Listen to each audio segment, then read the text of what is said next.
Bahasa Melayu, bahasa bangsa, warisan luhur sepanjang masa, menjadi penyatu seluruh warga, membina negara aman sentosa. Malaysia, sebuah negara yang unik. Unik? Apa yang uniknya negara kita ini? Ish. Apalah kamu Nelly? Mestilah negara kita ini unik. Kenapa? Kerana negara kita berbilang bangsa. Melayu, Cina, India, Iban, Kanada Dusun dan banyak lagi. Wah, hebat terbaik. Bukan itu saja. Lihat pun berbilang bangsa, kita bertutur menggunakan bahasa Melayu. Bahasa kita kaya dengan isi dan hiasan, penuh kiasan, syarat tamsilan, memperagakan corak pijak di sebalik pantun dan gurindam. Cuba bayangkan. Kalau kita berbicara dalam bahasa yang berbeza, Faham tak? mestilah tak faham. Ha, betul tu. Mesti macam ayam dan itik. Alamak, peninglah. Macam mana tak faham? Nasiblah labu.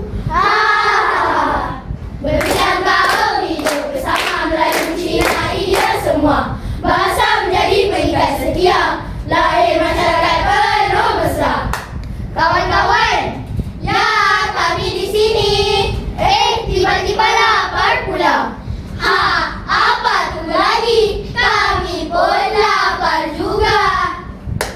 Assalamualaikum Makcik Kia. Waalaikumsalam. Oh, Ali, kau dan Mutu rupanya. Boleh ambil pesanan kami? Boleh, takkan tak boleh. Mau pesan apa? Apa yang masih ada Makcik? Teh tarik ada, mi goreng ada, ayam goreng ada, macam-macam ada. Wah, sedapnya. Apa tunggu lagi? Pesanlah. Jangan tunggu lama-lama, nanti lama-lama makanan diambil orang. Kami mau mi goreng dan teh tariklah Pakcik. Baik, menurut perintah. Ayo kita pergi memasak. Ayo kita gentang-genting.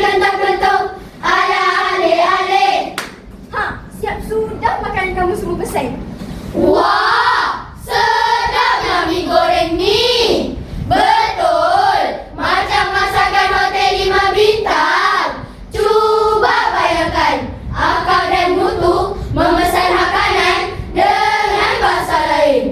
Silap-silap, bukan mi goreng yang sampai. Habis tu, apa yang sampai? Tangan yang sampai. Aduh, sakitnya. Benarlah, bahasa menyatukan kita semua. Melalui elemen madani yang diterapkan oleh Yang Amat Berhormat Perdana Menteri Datuk Seri Anwar Ibrahim, Membolehkan kita bersatu hati berbicara dengan bahasa Melayu. Sekejap. Apa itu elemen madani? M, Mampanan. A, Kesejahteraan. D, Daya cipta. A, Hormat. N, Keyakinan. I. Ihsan.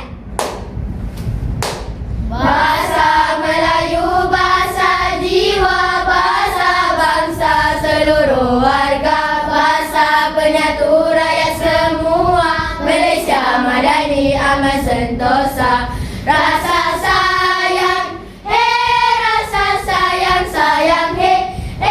jiwa rakyat kita, satu bahasa, satu cita.